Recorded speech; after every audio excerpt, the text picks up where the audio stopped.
بسم اللہ الرحمن الرحیم۔ نگران وزیر اعظم انوار الحق کاکڑ ملک کے مشہور تعلیمی ادارے لمز میں نوجوان نسل سے مکالمہ کرنے گئے تھے، مگر میلہ لوٹ لینے کی بجائے وہ اپنا کمبل ہی چروا بیٹھے۔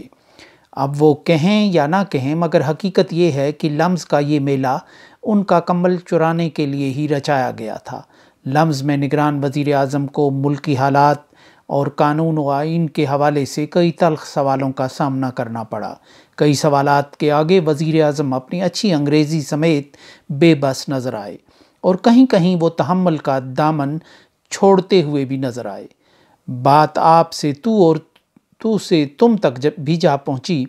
اور نوجوان نسل سے مکالمے کا یہ ایک ناکام شو بن کر رہ گیا،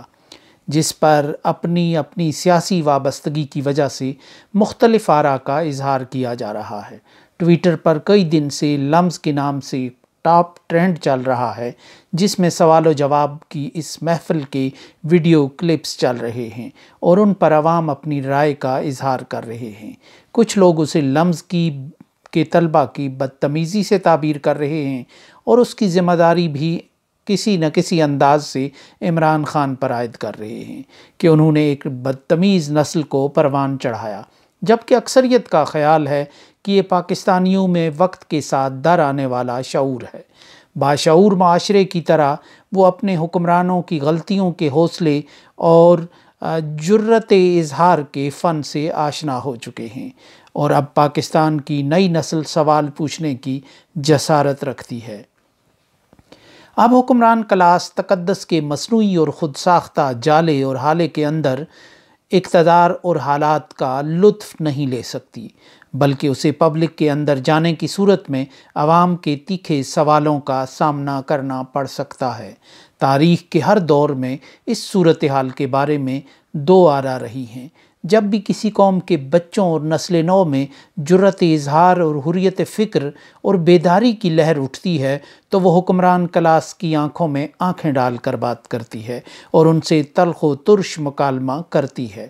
کچھ لوگوں کو یہ بدتمیزی اور بد تہذیبی سمجھ آتی ہے کیونکہ اس کے لب و لہجے میں اور دہن میں ایک بالا تر کلاس کے لیے تلخی تو بہرحال موجود ہوتی ہی ہے، مگر ان کی آنکھوں میں ایک نفرت کا لاوا اور سمندر بھی جھلکتا دکھائی دیتا ہے۔ لامحالہ اس کلاس اور اس کے مداحوں اور قصیدہ خوانوں کے لیے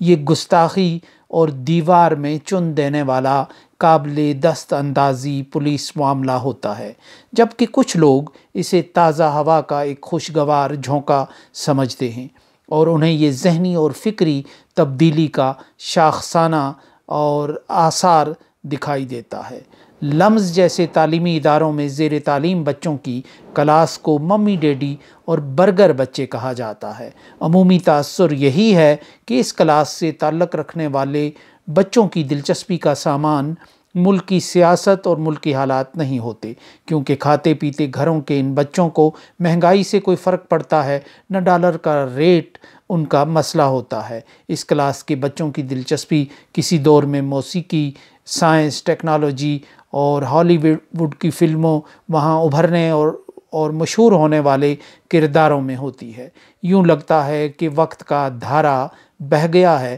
اور زمانے کی ہوائیں بدل گئی ہیں اور اب سیاست اور ملکی معاملات سے لا تعلق یہ آسودہ حال کلاس بھی ملک کے معاملات کا شعور حاصل کر رہی ہے۔ یہ نسل ملک سے لا تعلقی کا رویہ ختم کر رہی ہے۔ معاملہ صرف ایک تعلیمی ادارے کا نہیں، ایک نسل اور ایک کلاس سے تعلق رکھنے والے بچوں کا نہیں، بلکہ اس صورتحال کو وسیع تناظر میں اور وسیع کینوس میں دیکھنا ضروری ہے۔ کچھ عرصہ پہلے تک ملک میں قاسم علی شاہ نامی ایک موٹیویشنل سپیکر کا طوطی بولتا تھا۔ نوجوان ان کی کیریئر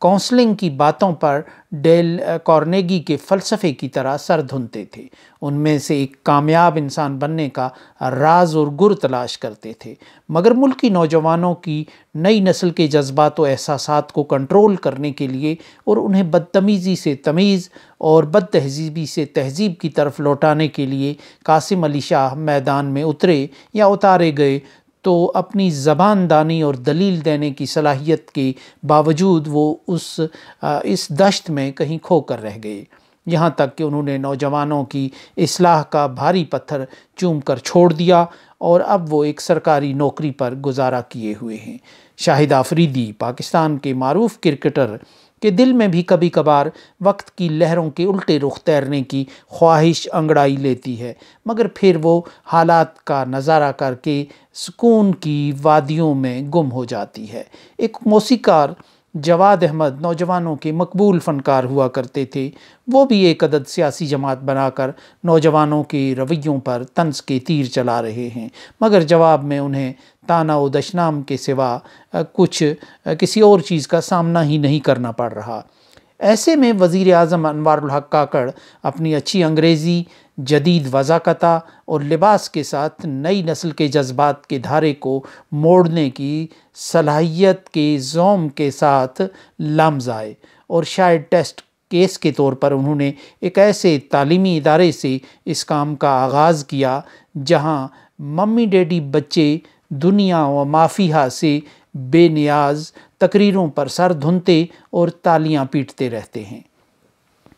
ایسے تعلیمی اداروں میں نہ انجمن سازی کا حق ہوتا ہے، نہ سیاست کا گزر۔ اس کے باوجود نگران وزیر اعظم کو ایک بدلے ہوئے ماحول کا سامنا کرنا پڑا۔ ان بچوں کے سوالوں میں وطن کا درد نمایاں تھا، معاشرے کو ایک منظم، مربوط اور مہذب معاشرہ بننے کی ایک خواہش جھلکتی ہوئی نظر آ رہی تھی۔ ان بچوں کے لہجوں میں تلخی کے لیے کسی قادر الکلام مقرر اور کسی جادوئی خطیب کی شعلہ نوائی کی ضرورت نہیں۔ پاکستان کے حالات اور ان حالات کا بھارت اور افغانستان اور ایران جیسے ہمسایوں سے موازنہ نوجوانوں کو بیزار، مضطرب اور کبیدہ خاطر کرنے کے لیے کافی ہے۔ ایک نوجوان جس کے ہاتھ میں موبائل اور اس کے اندر انٹرنیٹ پیکج ہے، لمحوں میں دنیا بھر کی معلومات حاصل کر سکتا ہے اور دنیا کے نظاموں کا جائزہ بھی لے سکتا ہے۔ پھر پاکستان کے نصاب میں دنیا کے دساتیر اور معیشتوں کا تقابلی جائزہ پڑھایا جاتا ہے۔